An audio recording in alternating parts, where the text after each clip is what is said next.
Μαμά, πώς καταλαβαίνει κανείς ότι έχει πνευμονική υπέρταση?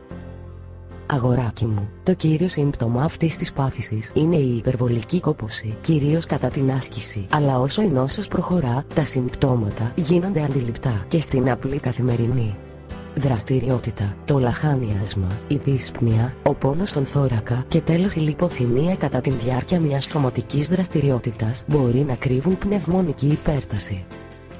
Δηλαδή μαμά, αν κάποιος έχει κάποιο από αυτά τα συμπτώματα, τι θα πρέπει να κάνει για διαπιστώσει άμα έχει αυτή την πάθηση? Πολύ εύκολα θα έλεγα να επισκεφθεί έναν καρδιολόγο για να του κάνει ένα τρίπλεξ.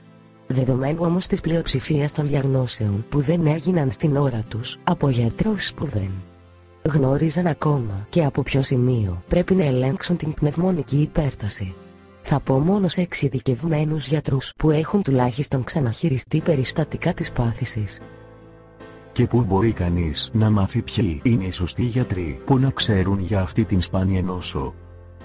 Καταρχάς από τους εθνικούς οργανισμούς της κάθε χώρας που είναι φτιαγμένοι από τους ίδιους τους ασθενείς και η εμπειρία τους λειτουργεί ως ασπίδα προστασίας για τους νέους ασθενείς αυτής της νόσου.